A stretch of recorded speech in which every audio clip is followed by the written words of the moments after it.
What is up, wrestling fans? Welcome to episode number 393 of the Smark Out Moment Smack Talk Hot Tags of the Week, where we will be breaking down some of the current events, the rumors, the news, the gossip, and everything else that went down in the world of professional wrestling over the past few days. We are your hosts, as always, Tony Mango and Robert DeFelice. Hello, Tony. How are you on this fine Tuesday evening? A little switch up from our normal schedule. I'm feeling like I'm having the Mondays. I got a showcase of the Tuesdays. TGIF. I don't know, this doesn't make any sense. But yeah, we're not doing our hot tags on the usual night because there really wasn't a whole lot to talk about, and now we got a little bit more to talk about things. And also, we've been doing a lot of podcasts, so I kind of wanted a day off too. And of course, tomorrow we're going to do another podcast, but hey, that's a story for another day. And really quickly, I just want to mention, if you do not know when we do these podcasts and when they go up, and you just kind of stumble on them at random times, the best way to be aware of it is to subscribe to the YouTube channel and ring that little bell for the notifications. That's what the notification is all about. You will get an email alert that will say, hey, Smark Out Moment just uploaded this new podcast. Go ahead and check it out. And then you go ahead and check it out, and that's how things work. That's right, and if you want to check out what we have on the YouTube channel, Callum Wiggins and myself just reviewed New Japan Pro Wrestling Dominion, and I believe we also reviewed Super Showdown and the train wreck that was. We did those things, and I posted the latest update, which I will just mention really quickly, about the 2019 Sexiest WWE Superstars Tournament, and more in detail is on that video. It's about 12 minutes long or something like that, so check that out. But really, really quickly, if you want to get the short end of the whole thing, we are on the second half of the qualifying round, which means that we're taking the people that you voted for in the first half, and we're applying them to the people that were in last year's tournament that can carry over into this year. There were 31 women and 28 men, if I remember correctly. And you guys are going to now pick your top 32, because the 32 that have the most votes are the ones that are going to be moving on, and they will be seeded partially based off of this round's voting and partially based off of the whole breakdown of what happened last year. Like, somebody like a Becky Lynch went pretty far last year, so she's going to get somewhat priority seeding unless she's just completely ignored during the whole bracket breakdown this time around. But generally speaking, it looks like a lot of people that I would expect to get a lot of votes are currently doing that. Just for people that are kind of interested, oddly enough, the person who has the most amount of votes at the moment is Sasha Banks. Well, that warms my heart. And I hope, and I have to specify this ahead of time, but I hope that people aren't doing this. Try not to vote based off of if you like their character or if you think that the person themselves outside of these different kind of like superficial elements are like, well, I feel bad about Sasha Banks not being in WWE in a better spot, so I'm going to vote for her. This is supposed to be a tournament based off of looks. So keep that in mind. I know everybody does this weird thing with like the champs giving where they're like, I like that person better as a superstar, so they're a great champion, and they just ignore those kind of elements, but try to keep that in mind. So if you are one of the only 7 people that voted for JoJo, for instance, and that's because you haven't seen her lately, I don't know what to tell you, because, you know, it's just kind of strange. But hey, you know. I wanna just say that I've voted for Vincent Kennedy McMahon because he is a sexual genetic jackhammer, and I am comfortable and aware of that.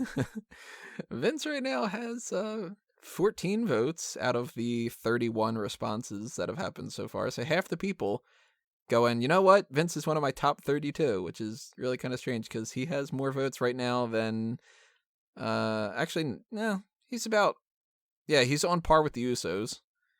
He has one more vote than Xavier Woods and one less vote than Velveteen Dream. I don't know. It still just doesn't, like, some of these things are just like, what? Like, I don't understand how Alexander Wolf got in here. Like, hate to rag on the guy, but it's like, what? Like, I don't know. But that's what you guys are doing. So if you have not voted yet, go to smarkoutmoment.com, go to the sidebar or the front page of the page down underneath the featured gimmicks and stuff. You will see that, and, you know, you got a couple more days to vote, so go ahead and do that while you can. And if you are not aware of the other kind of things you should be following to just kind of keep aware of when those kind of things get posted, Facebook and Twitter, 2 great things, both at Smark Out Moment. So we're going to get into more plugs a little bit later on, but we're going to break down the hot tags now. We're going to start getting into some of that stuff. First thing, we need to kind of reference something that we talked about last week, which was politics and different fan instances of stuff happening at Ring of Honor. Now, there was a whole thing that happened, and more stuff has come out about that. Now it seems there's more of an argument for the guy last time around that he was just kind of being a dick in a lot of different ways, and it's predominantly his fault more than anything else. And it seems like these kind of bad stories are continuing. So something happened over the past few days with Taya Valkyrie, and you know more about the story than I do, so I'm going to let you kind of break it down here because I'm sure I'm missing details. All right, so Impact Wrestling was with House of Hardcore doing a show called A Night You Can't Miss.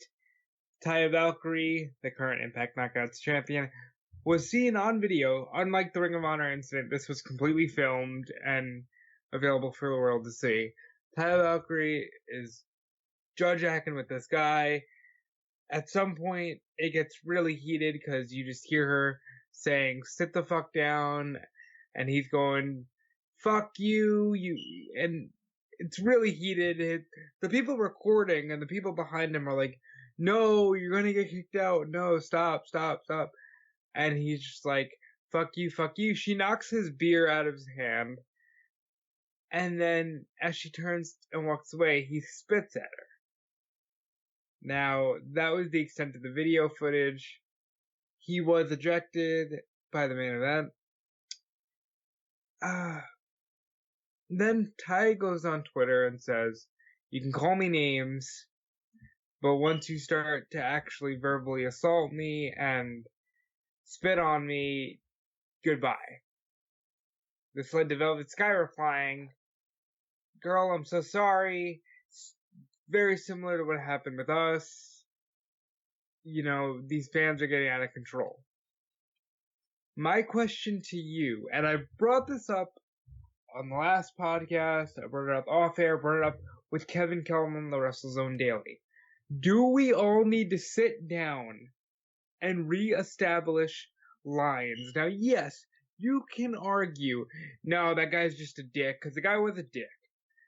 But wrestling is still wrestling. Wrestling still exists in this weird bubble where wrestlers don't know whether they want to be actors or whether they want to be in this weird carny business that has existed since, the turn of the century, where I'm working these fans, and yeah, I got spit on, and it was great because it meant I was doing my job. I don't know where I fall on that. I mean, yes, the guy was a dick and needed to be kicked out. I'm not saying that. What I'm saying is, these wrestlers are obsessed with, you fans think you know too much. You think you're on the inside. You should just be a fan. And then when someone gets in your face, like an old school fan, it's, oh, well, you're just being a dick. Instead of you're being a fan and you're going with it. Yeah, it's like, is spitting too much? Yeah, but it always was. There's no good way to say a lot of these kind of criticisms, and no matter what, even if I were to say, for instance, the fan should have been thrown out, somebody's going to leave a comment and say, but what about whatever? And if I were to say the fan did nothing wrong, people would go, oh my God, you think that beating women is a good thing or something?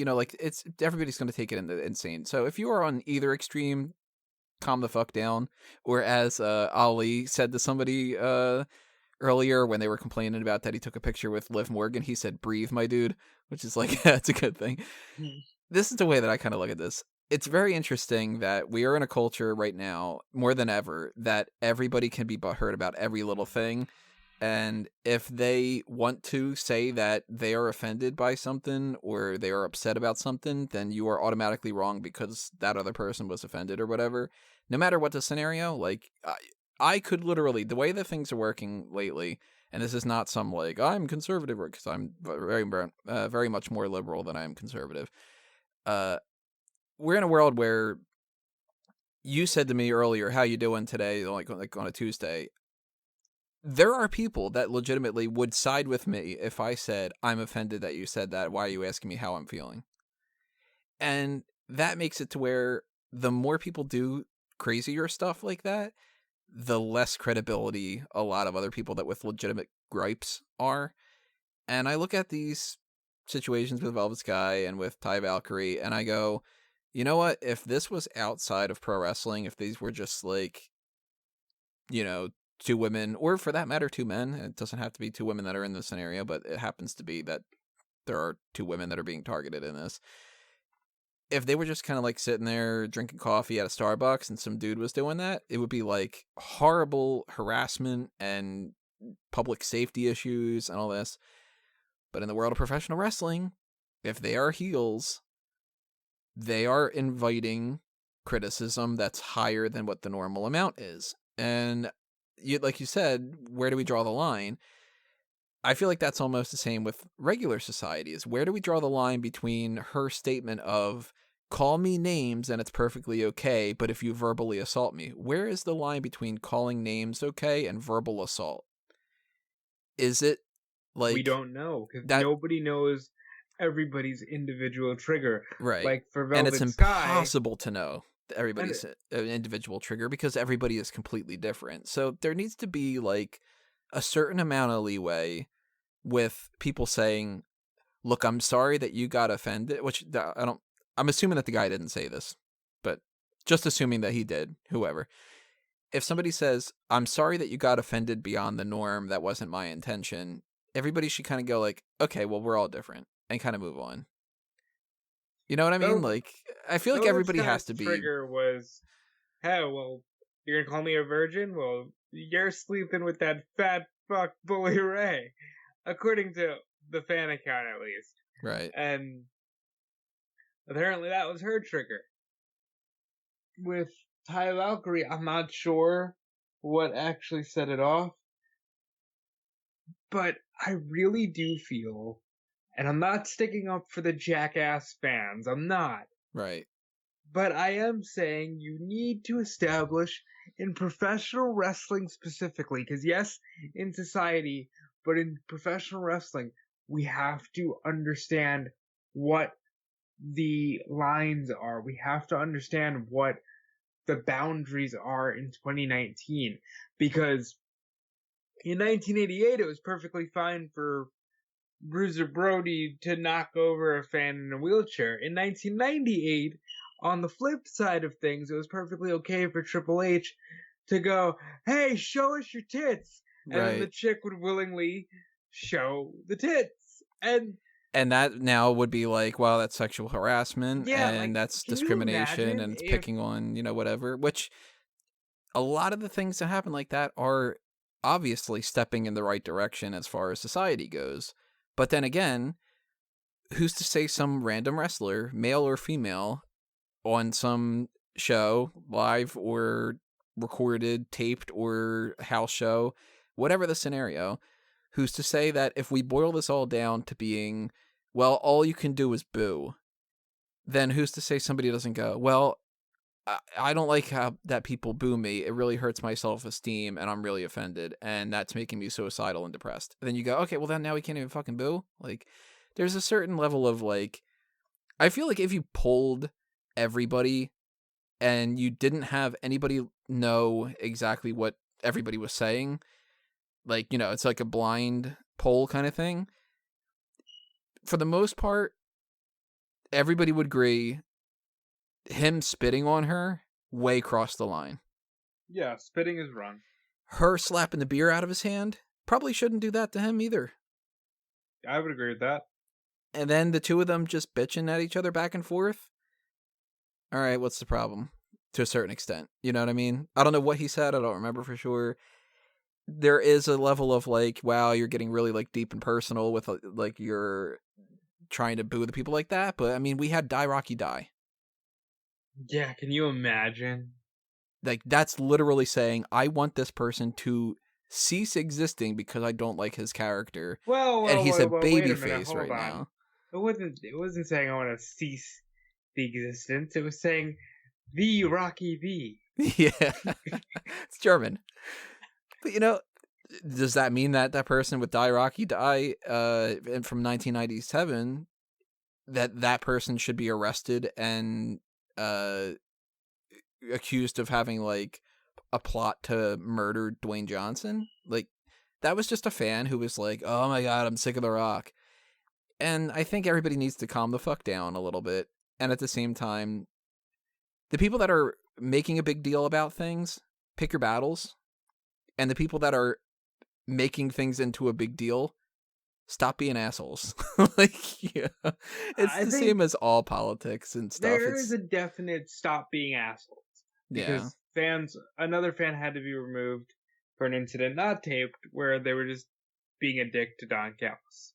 And I'm not surprised at all that that's happening too, because now that this is out there and it's in the ether of like Ring of Honor event plus fan participation equals controversy, you're going to see more and more copycats. The same as why you see a lot of shooters and stuff, because people, ever since Columbine, that became a thing, and it's like, oh, that's a good idea, I'll go do that, and people are just insane, And I'm gonna harp on this because it's an issue that really has poisoned the wrestling industry. For me as a fan, this idea that a lot of wrestlers now say, well, they're in on the joke with us. They know we're playing characters. And then they'll jump at the chance to say, these fucking Mark sites don't know shit. They don't know what we... it's like that hypocrisy plays into this. Because you don't know what you want to be as a performer. If you want to be treated as live theater, then you're going to have to stop all heckling to an extent, because you can't go see Hamilton and go, yeah, fuck, I want Burr to win this time. Fuck Hamilton. It's like, you can't do that. yeah. If you watch that, like the next Marvel movie, and people are reacting in the crowd, they're going like, haha, that's a funny joke and whatever like that. But you're not seeing and hearing people, at least you shouldn't in the movies, be like, fuck you, Thanos, I fucking hate you, you son of a... And like, that's a different story too. And you're not going up to Josh Brolin and being like, you're a dick, you ruined half the life in the universe. And I think the worst I would do if I was watching a Spider-Man movie in theaters, I'd just start chanting, Toby! But like you said about the hypocrisy of like, well, they're in on the act. Well, then isn't there certain leeway that has to be like, okay, well, then shouldn't the wrestlers understand that the fans are in on the act, and maybe that fan acting like a dick is doing so because he thinks it's helping make you look better? And you also have to acknowledge the fact that sometimes people are just unbalanced, and maybe that person in the crowd doesn't have that, social cue of understanding where like, if they hate somebody, like they hate that person because they've got that little tweak in their brain chemistry. And yeah, you nailed it perfectly. And let's be honest, no disrespect, professional wrestling, for whatever ungodly reason, seems to attract this type of fan. Super angry, bitter, resentful, obsessed, hyper-focused, like lots of different elements.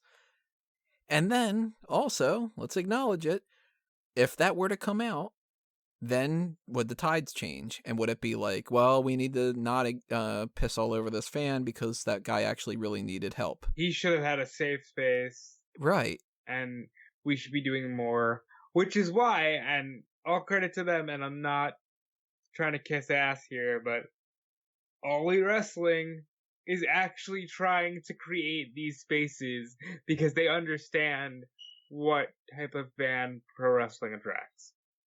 And that is just one of those things. It's like, well, it's a step in the right direction to trying to figure out what is an impossible situation to figure out, because there's so many gray areas, and guaranteed you and I, everybody listening, we all have opinions about different things. Our opinions could change with one slight extra little detail, and everybody needs to calm down.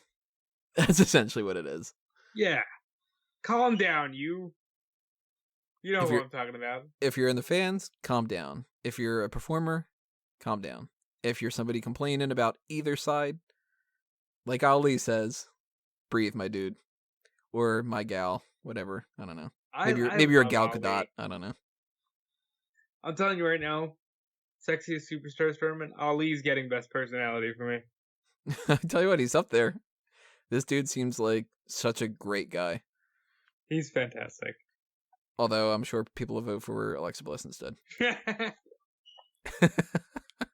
She wins the men's side too. Why not? Yeah, it's Alex Bliss. Alexander Bliss. Oh, you know what? Really random side note, but did you catch that on Monday Night Raw tonight? She was like, I could just be Lexi. Well, what do you mean by that? Instead of saying I could just be Alexa and whatever, she actually went by like, Lexi Kaufman. She didn't say Kaufman, but That's weird. I just thought it was interesting that she was like, I could just be Lexi or whatever, because I don't think that they've ever acknowledged that as one of her names. Nope. But hey, cool. Little nuance. Let's talk about John Cena.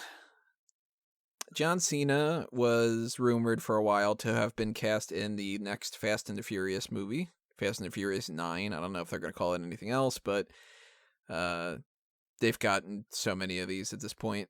And they've gotten, like, Fate and the Furious or whatever I think it was, F8. Wait, remember when it was, like, literally about drag racing? I've never seen one of the movies, actually. I swear it was just about drag racing. It somehow became this big Michael Bay explosion fest. And it was just like this show movie about... Yeah, wasn't it like a cop?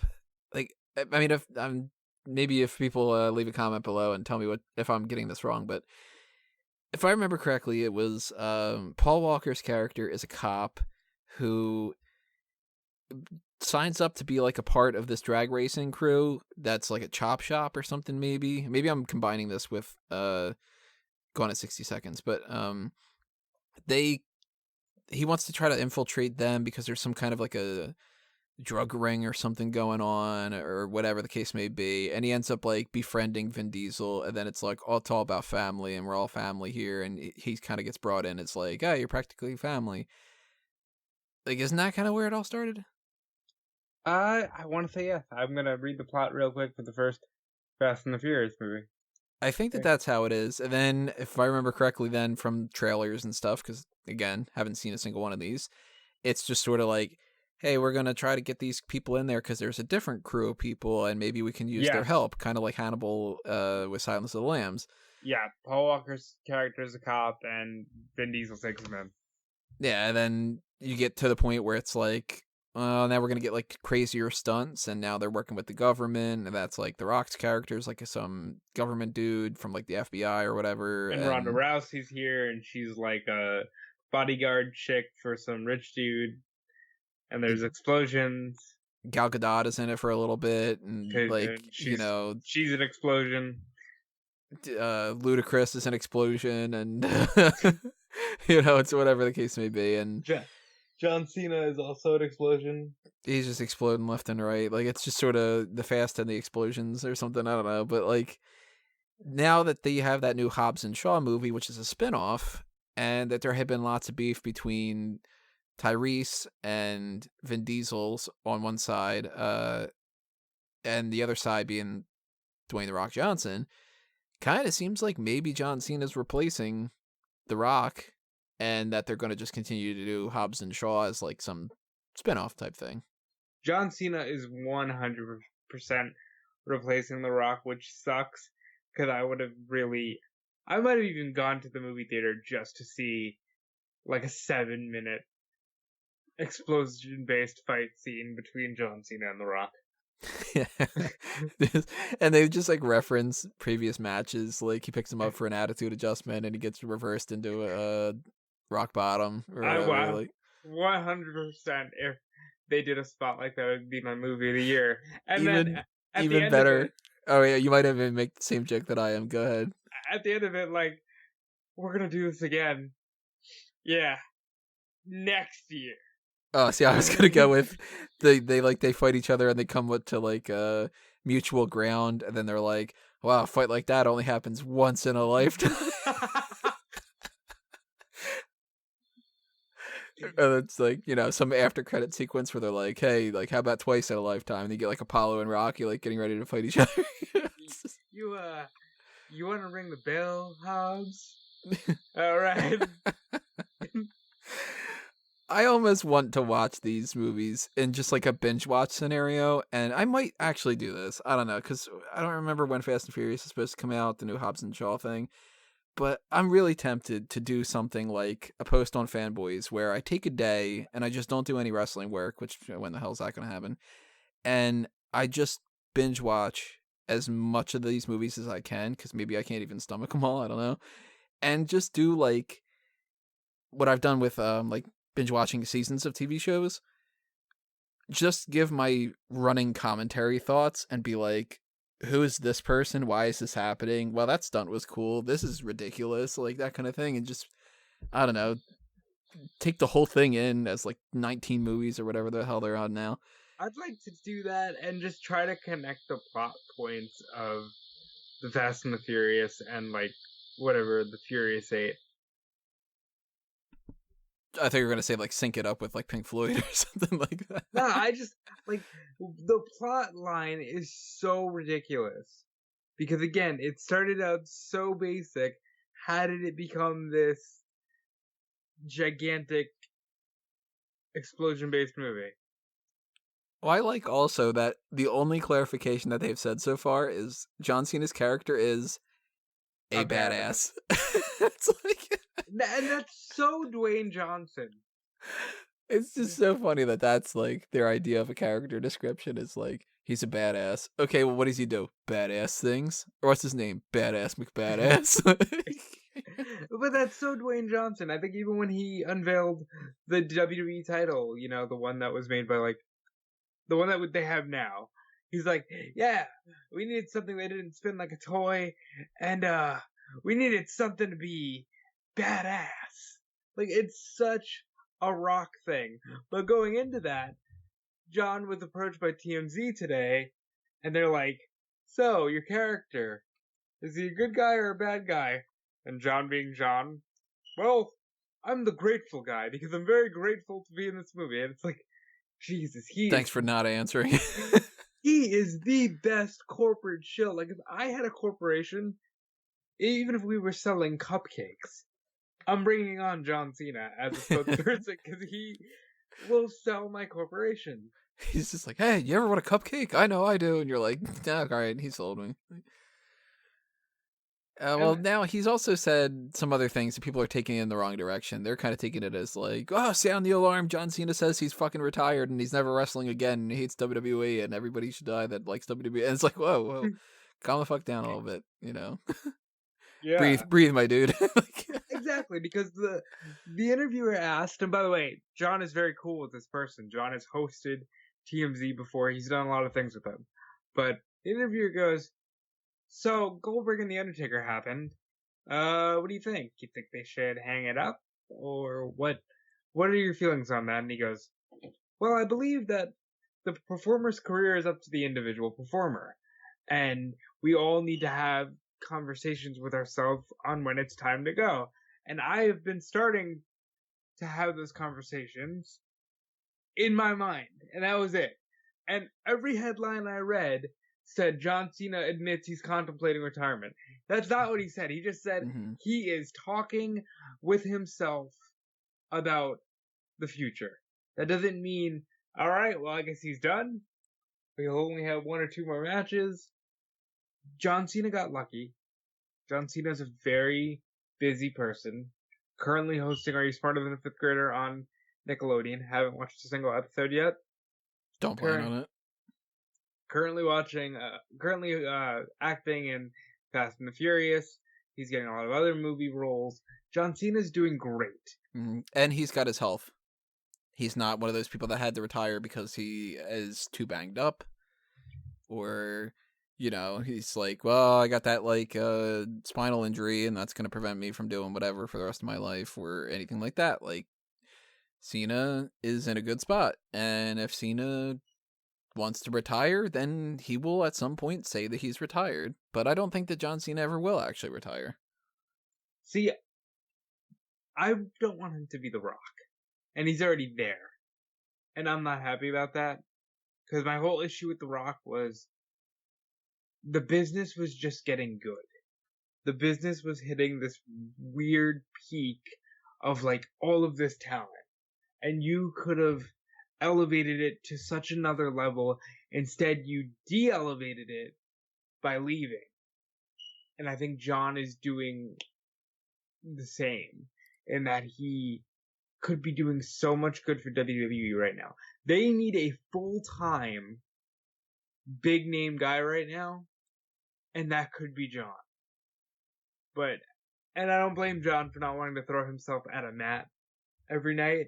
Don't get me wrong. But I do think he needs to do one more year of a full run and then gracefully leave. And I think he's just going to kind of pop up here and there, and that's going to be it for the next, like, however many years. And I think that he's, at some point, going to go back to WWE and just kind of be kind of like maybe a manager type or whatever. Like, I think he knows that he's in a spot right now that if he goes to WWE and he does more stuff like that, his career just plateaus. And I don't blame him for thinking about retirement and stuff, because, I mean, we all have conversations with stuff. I mean, the amount of conversations that I've had about, like, completely erasing everything that's been on Fanboys Anonymous and just abandoning it. Yeah. Hey, I've been having those conversations myself lately, and that's not a take on what John said. I've honestly been having thoughts about, so what if I just stop doing all of this, you know? Mm-hmm. Shit happens.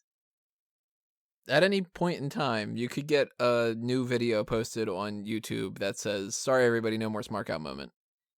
Because, hey, you know, whatever. And obviously, if you have not been following things like that and you're on iTunes and Stitcher and all that other kind of stuff, then you wouldn't get that, because I wouldn't bother doing the whole Anchor side of things. But, hey, you know, that's another side of things. Oh, you know what? While we're talking about that, I should throw in a plug. If you don't want that to happen, hit up the Patreon. Yeah. Throw a little spare change our way to keep us motivated. We love Smark Out Moment, and we don't want it to go anywhere, and the best way you can ensure that happens is by giving us money. So thank you. Yeah, same thing for the TeePublic and the Redbubble merch shops. If you want to pick up a t-shirt or something like that, that's another good way to, you know, every once in a while I'll get a message on my phone, because every time that I get any kind of sale on either of those two things for either of the 3 different accounts, I get an email about it. And it'll say something like, "Hey, you sold a sticker of, like, I don't know, some kind of Thanos joke or something like that on the Fanboys Anonymous one." But I think it's particularly funny when I get something like I had gotten somewhat recently, where somebody bought a onesie of the Eat, Sleep, Push Roman Reigns, Repeat. What the? And I'm like, that's on a onesie? There's a little kid wearing that now? What the hell? What? Who do you think bought that? I don't know. If you're out there and you bought that, please drop a comment below. We'll send you a matching t-shirt. Yeah, so that's something, you know, all that stuff is the type of things that, like, throughout the day, if I'm sitting there having that conversation with myself, being like, you know, I'm considering retirement, the fact that I have no pension and absolutely nothing in Social Security and all the other kind of things like that. When I get those, then I'm like, look, somebody bought a t-shirt that says Fickle on it. That's great. Maybe I'll continue and I'll write up an article about something, or, you know, something to keep in mind. I think that this whole John Cena thing with Fast and Furious would be a hell of a lot more interesting to me if I had ever seen the movies, to be able to have any kind of context. But hey, if you are a big fan of that, drop a comment below and tell me what you think. Is he going to play a villain? Is he going to play a hero? Is he going to play a villain that becomes a hero? Because that's happened apparently a couple different times in the series. Is he going to be a nerd? Highly doubt it. I think he's almost like just a replacement Paul Walker, where he's just a cop. And wouldn't shock me. I just got flashbacks to The Departed. Are you a co-op? Are you a co-op? Are you a co-op? I'm not a co-op. John Cena's gonna be the rat at the end. What a great movie. Watch out for the X's. Let's see. We got that to talk about. Really quickly, I'll mention that we had a recent table for three. You know, usually when we do these on Monday nights, there's some kind of WWE Network special, and this time around it was Restaurant Riot with the Riot Squad. So it was your favorite episode of Table for Three ever, right? I tell you what, I actually liked it. I don't like the Riot Squad, and I'm not the biggest fan, but at the same time, I thought this was a pretty decent episode. I would definitely recommend to check it out. What did you like about it? They feel more like a unit than I've ever seen them before. Like, my biggest criticism about the Riot Squad was, why are these three random people being put together? And there is confirmation on this that there was no reason whatsoever. They literally just were like, you three, go, and you're a stable now, and nobody's going to care in a couple weeks, which is like, I hate it when that happens in WWE. Especially hate it when I can call that out as soon as it happens, the week that it happens, and continue to talk about it for years, and then I get confirmation about it. I was totally right the whole time. But I liked that they acknowledged the idea that they were like, you know what, we were thrown together for absolutely no reason, and oddly enough, we ended up gelling really well as friends, and now we're all really good friends. And I was like, that's cool. I still don't like the stable, and I'm still glad that they broke them up, but at least they ended up. Yeah, I mean, Sarah Logan and Ruby Riott on Monday Night Raw. Logan has only wrestled a main event. Riott is currently injured. They didn't tag up even when she wasn't injured. But and Tony. Liv Morgan is on SmackDown, so wild card rule might fuck that yeah, all up. I was gonna say, but Tony, the wild card rule is in effect. Yeah. Well, how many people were in the wild card this week on SmackDown and Raw? Like 18 people per show or something? Probably. Ugh, ridiculous. But yeah, I actually kind of liked it. Like, some little parts of it were kind of funny in particular, like the story about Liv Morgan getting out of the speeding ticket.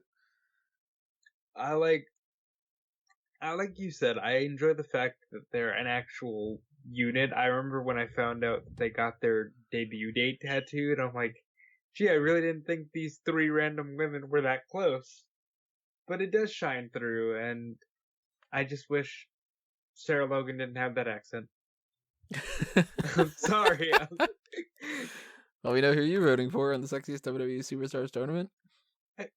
I mean, yeah, why not? I told you, mud wrestling with Sarah Logan. Let's get her done. Yeah, so I recommend checking it out. I'll say ski it more than skip it. Yeah, I would say see it. Let's talk about something else that you can see, actually, for free, which is going to be AEW Fyter Fest.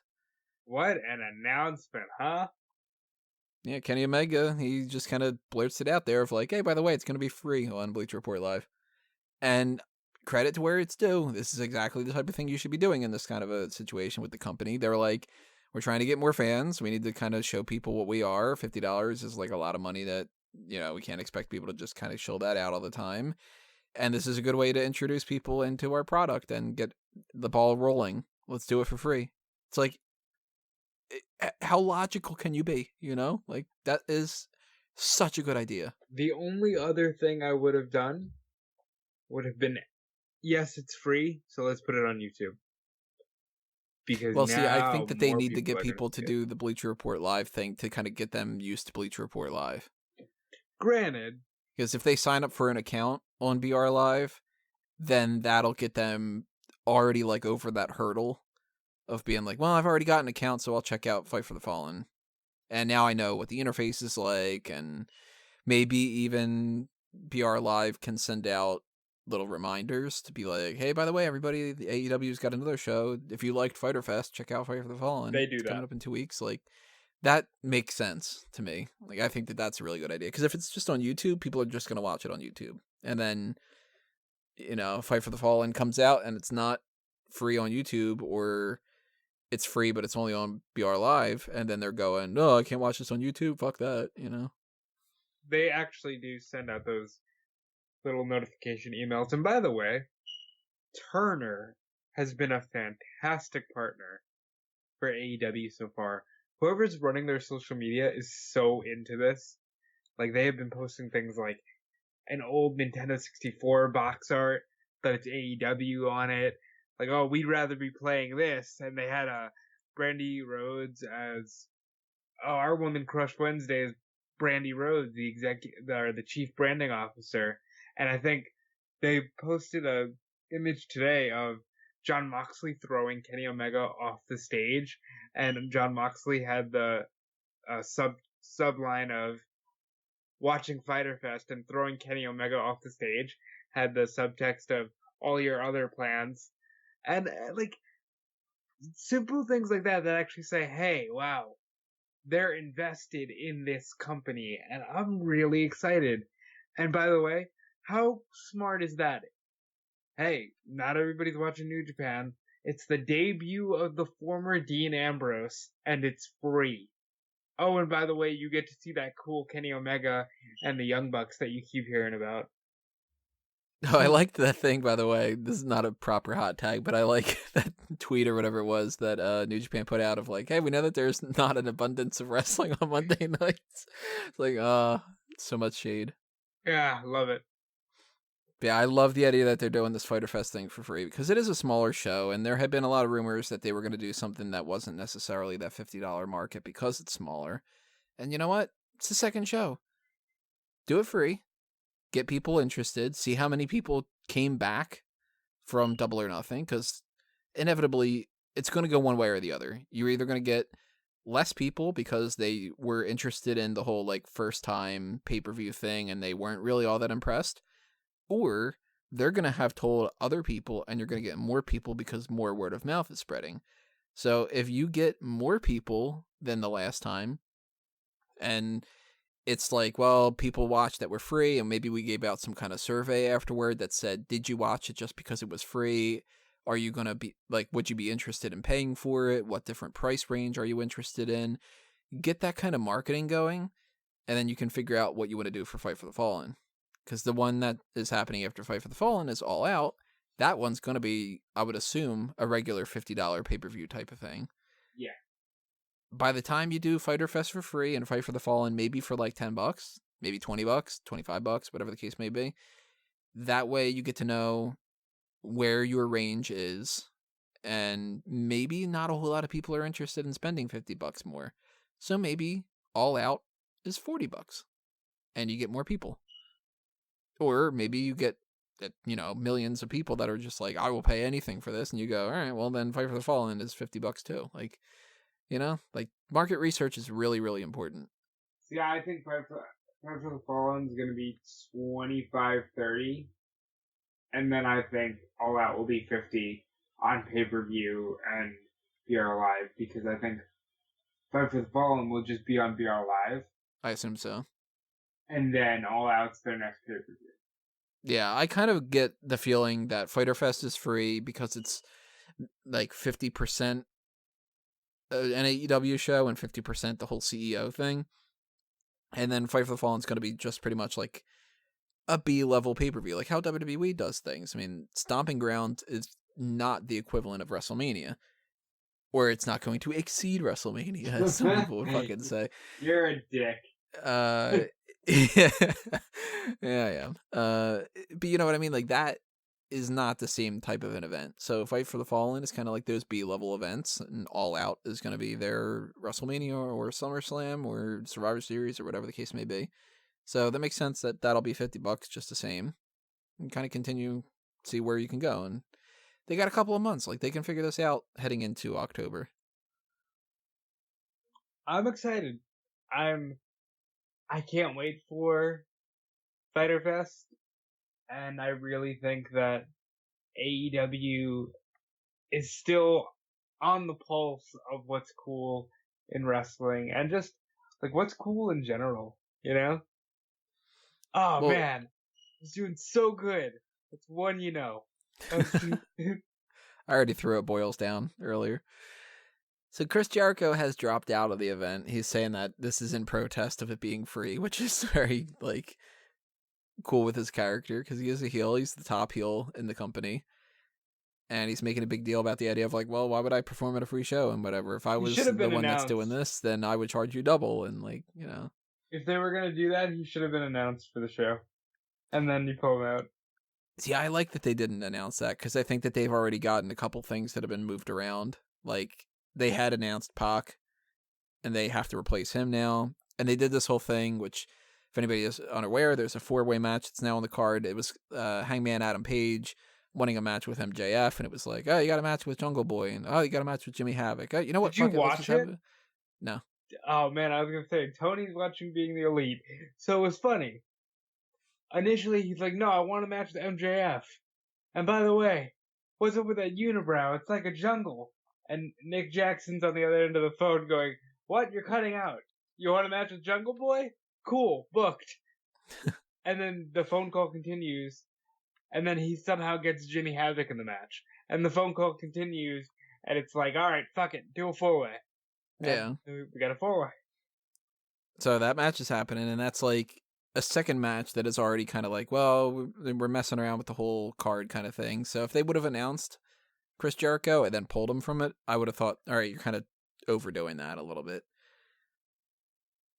Well, I wouldn't be surprised if Jericho shows up anyway. Oh, he totally has to. And he's gonna be, I think he'll be the secret partner for the Lucha Bros. I don't think that that's going to be what happens, because the Lucha Bros they seem like they're baby faces for the most part. Then again, this company seems like it's kind of like playing a little bit strangely with the whole babyface and heel dynamic thing. But I think that he's going to come in and screw over Hangman Adam Page. Well, it is a 4-way. And my thing with this is, Hangman needs to win, because he's in your fucking main event for your first ever world title. So Jericho has to either fuck him over or Hangman has to win. Yeah, that's pretty much those two things. We'll, of course, talk about that in 2 weeks when we start getting into our predictions more, but I'm 100% expecting Jericho to show up. Also on the card is Christopher Daniels versus Shima, Jon Moxley versus Joey Janela, the buy-in, which even though there's nothing to buy this time, the buy-in of Michael Nakazawa versus some dude who I believe runs CEO, the gaming festival. And that's a hardcore match, by the way. Yeah, it is Alex Jabali, I think is the way they pronounce it. Alex Jabali, I couldn't think of the last name. Alex Jabroni. Alex Jabali Jabroni is going to take on Michael Nakazawa, and I'm sure there will be baby oil galore. I was gonna transition this somehow into a Fanboys Anonymous thing, but I have no idea how to get baby oil galore into Fanboys. You know what else is slippery? The continuity of why some people are considered mutants in the X-Men. Yeah. Tell them about that, Tony. Yeah. You know, it's a slippery slope watching the X-Men franchise in general. Yeah, Fanboys Anonymous is my spot where I do my movie review type content, and I did recently just put up a post of people from the X-Men franchise that I do not think should be in the X-Men franchise, and I will spoil one of them ahead of time, Storm, which makes everybody go, what? Oh, hey. And trust me, it's not a criticism of Storm, it's a criticism of she deserves better, and she could be Wonder Woman for Marvel, essentially. So if you are curious about my thoughts on those kind of things, head on over to fanboysanonymous.com. Subscribe to that YouTube channel for the movie reviews that I do over there. Obviously, if there are interested, that's not a word. If there is interest in me doing more video and podcast side of things that are like the editorials, hit up the Patreon, buy the t-shirts, follow Facebook and Twitter. Do all the things that you can for support for that. The more support, the more that I can do stuff. So yeah. That's the thing. And that's the Fyter Fest talk. And I got 2 more hot tags that I have written down. And they are, well, one of them's not really super big right now, but it might be, which is Apollo Crews and Chad Gable. I wanted to talk about this. It's a very strange little kind of thing to throw in there, but and we normally don't do this kind of stuff on the hot tags, but what the hell, why not? There has been talk that Crews and Gable had this match with Daniel Bryan and Rowan at a live event, and that it was just absolutely amazing. Like, match of the year candidate. And now on Monday Night Raw, we're Tuesday night. Look at that. I'm already getting my Mondays mixed up. On SmackDown tonight, they did a little thing really quickly, but Apollo Crews was doing this interview and talking about how he wants another match with Andrade and so on and so forth, and it just ends with Chad Gable standing off on the side with a clipboard and a pen, writing down notes and looking over Apollo Crews very creepily. I got to assume these two are a tag team now. Or at least they're in the stages of trying to test them out to see if they work really well. Apparently they work really well as far as the match quality goes, but I want to put it out there for you and for everybody else. Let's go with a tag team name. What do you think? Before I go there, I'm not being funny. Thought just popped in my head. What is it about Chad Gable that says, you know what he needs? I know what you're going with that. It is kind of strange that ended up being the case. I didn't think about that. Like, it's just kind of qualification list. You know what he needs? An athletic, muscular black man. Because he's had 3. This will be his 3rd tag team. And no, it's 4th because don't forget Rude. But this will be his 3rd tag team with a black guy. What is that? Wow, I completely forgot about the Rude tag team. That's the one that was just on TV with the titles. That's so inconsequential that I completely forgot about it. I was thinking that his last tag team partner was Shelton, but yeah, Bobby Roode. Wow, that was a shit tag team. I like the idea of these two tagging up. I mean, I hate the idea that Cruz is just going to go back into a tag team. I hate the idea that Chad Gable's just going back into a tag team. But why? God, I can't talk. By the way, they finally put him on 205 Live, and I've been harping on this point for God knows how long. Yeah, he wrestled Gentleman Jack Gallagher in a match that seemed like it ended in a botch. Really? I've been saying Chad Gable will be a great cruiserweight champion. Mm-hmm. They should have had him versus Murphy. He should have been up against so many different people. He should have been on 205 Live a long time ago, and he should be the champion right now instead of Tony Nese. But hey, it's not like I haven't been saying that for like a year and a half or two. But they did a match, Gallagher and him, and they either sold this extremely well, like to the point where I'm completely worked by it, or it was a botch where Gallagher was supposed to get in at the number 9 for the 10 count and didn't quite make it in. I think that they screwed up because it looks like there's confusion because it looks like he tries to get in and he just doesn't. And he, it happens to be one of those things that's like, well, that's what happens sometimes is if you wait 9.5 and you try to jump in, you might not get it. And Mike Chioda, sounds for the bell. And there seems to be a lot of confusion. And you can see Chad Gable say, "Give me the mic." And then they kind of cut away. And then he looks kind of upset. And they're not doing anything. He didn't get the mic or anything like that. So I got a feeling the original plan was to have an actual pin or submission or something. Why didn't they give him the mic and just let him, hey, I'm not going to win like that. Get in the ring. And then he German suplex 1, 2, 3. I think that's what he was trying to do. I think he wanted to get the mic so he could go, no, I don't want to win by a count out. Let's continue this match. And then they would have gone with whatever the finish actually would have been. But I guess whoever, Triple H or somebody else, I don't know who was running behind the scenes, probably said, nope, we have that rule. If a referee says that that's what it is, then we're going to go with it. I think that's what happened. There might be a report at another time that it says, no, that's exactly how it was supposed to come down. And they just did a really good job storytelling, which... if that's the case, then that's awesome. But I think that it was a fuck up. And that's not a great way to start, but at the same time, the match was really good. And I like the idea of, especially if their match for that live show, if that was as good as everybody is saying that it is, then Cruz and Gable could be a damn good tag team. Cruz got the power. He's got a lot of speed with him, too. Gable, obviously, he's got a lot of speed, and he's got a lot of technical wrestling abilities. I just don't know what to call them. High energy. The Nasty Boys. Just bring back old tag teams. Well, hold on. No, if there was ever a great example of somebody with the caliber of Owen Hart's athleticism with a Coco Beware, I mean, by God. The Newer Age Outlaws. Now I'm just I want to go down this rabbit hole of just being Chronic. The LWO. I'm trying to think because I want to do something I like that Reddy, Willing, and Gable, and Apollo Crews is just Apollo. I was gonna say Apollo Alpha, but no. I think Peter had put out the suggestion of Alpha Cruise, I like that. which it sounds like a Chuck Norris film from the 80s. Where, like, Jean-Claude Van Damme is in Alpha Cruise. That kind of a thing, which, it could kind of work, but I would like some kind of... I always like tag teams best when they're not necessarily a combination of the two names, when they actually give them, like, a real tag team name.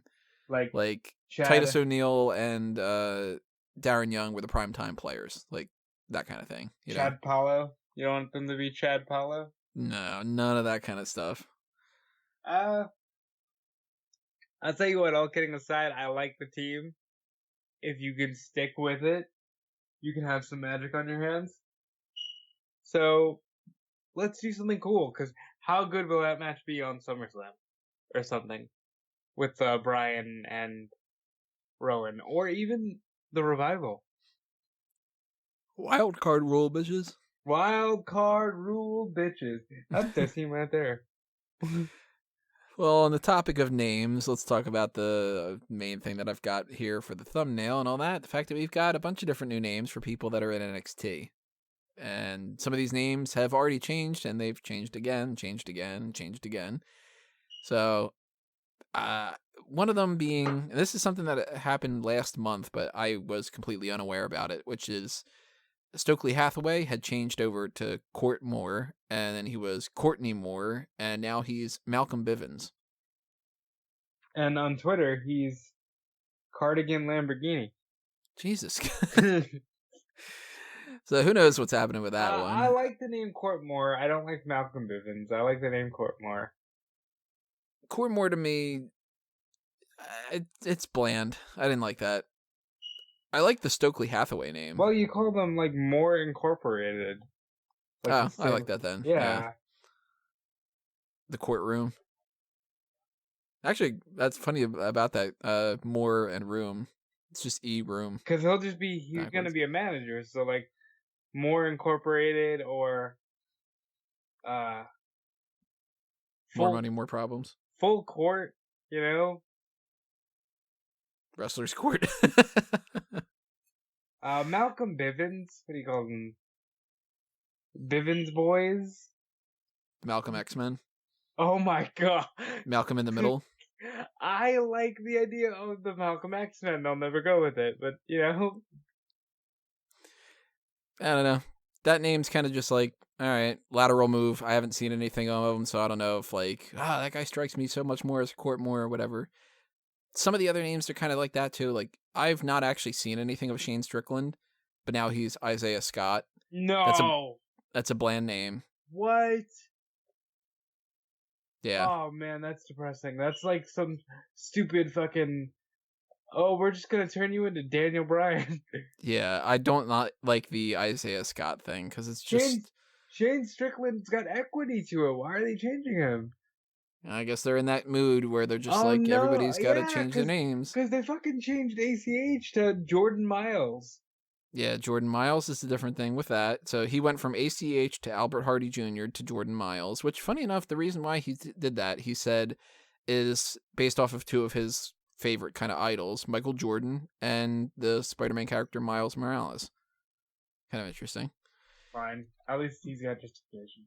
But it's the same for almost everybody, and this is making me feel like the AEW thing is making them even more so say, we want to own names because we don't want you to leave, because if you leave, then we've given stock to your name. They did the same thing when Impact was out there, and they actually had, like, the option of people going to TNA. That's why you got Michael McGillicuddy. So... and all that stuff. So some of the other names are DJZ is Joaquin Wilde. I hate that.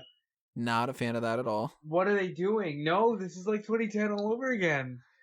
I do like this one. There's one name I like. Garza Jr. is Angel Garza.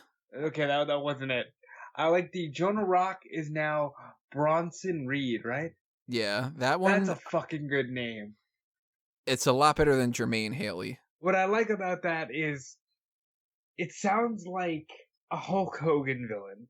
Yeah. It's the big Bronson Reed, you know? Like, This is, I think, the third person that has used the name Bronson over the past 5 years. Bronson's a good name. There's Demetrius Bronson, I think is his name, and Bronson Matthews from Tough Enough, the guy that was the Eddie thing.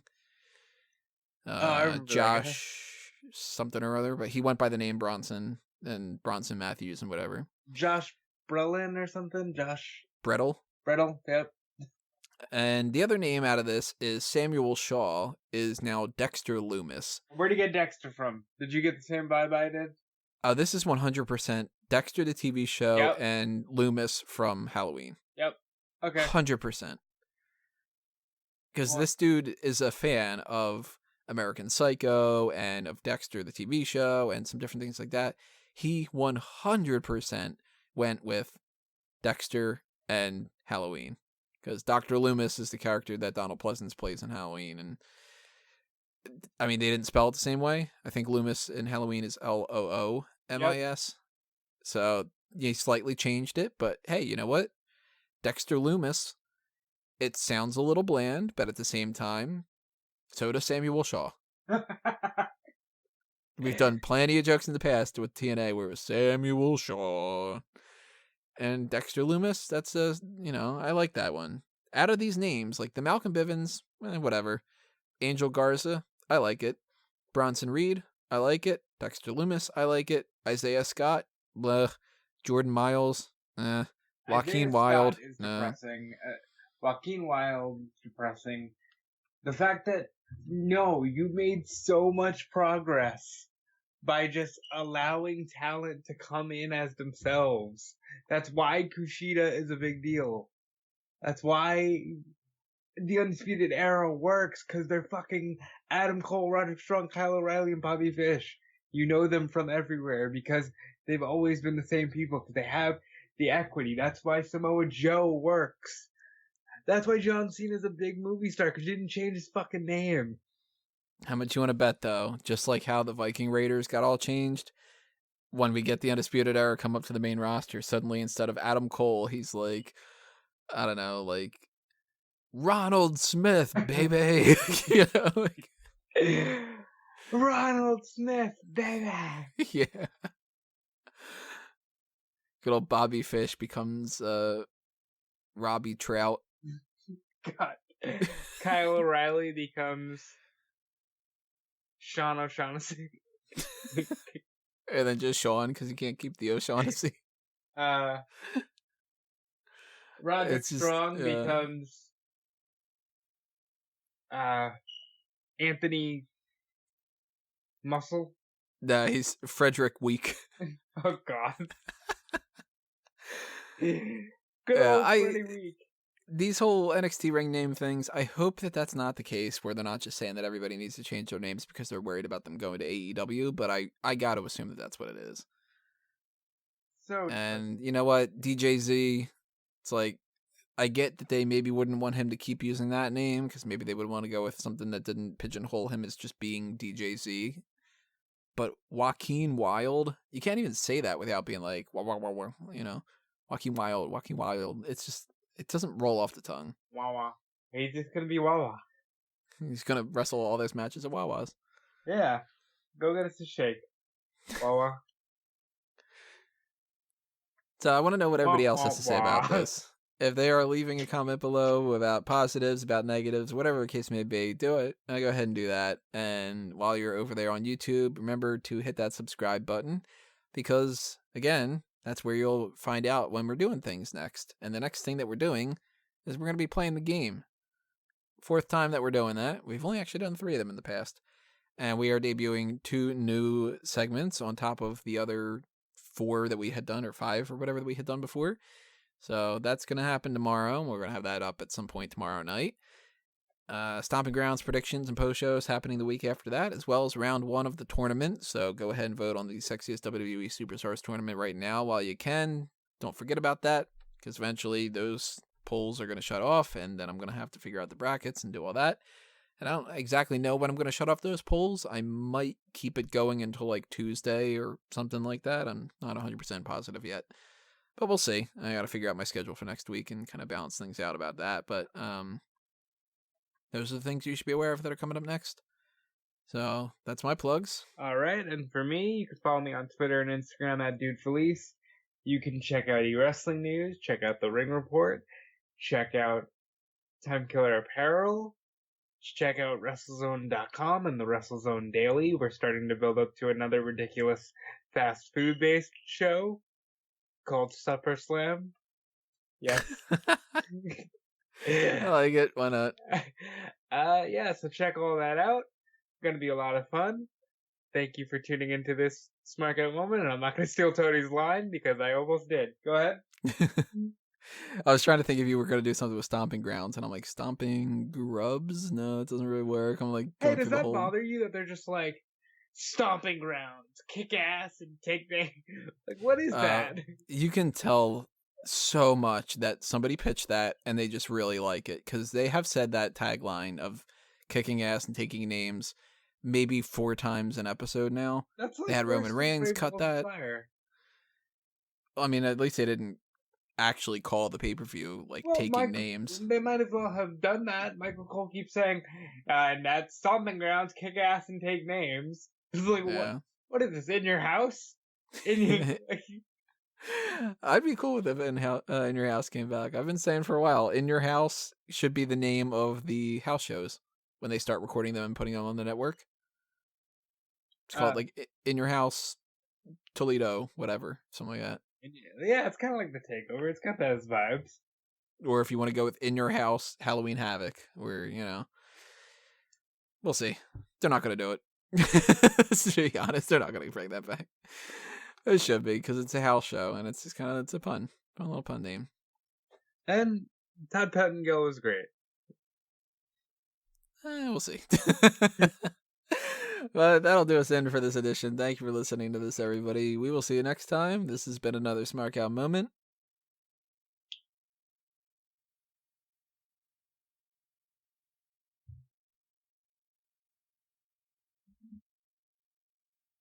And we're being counted out.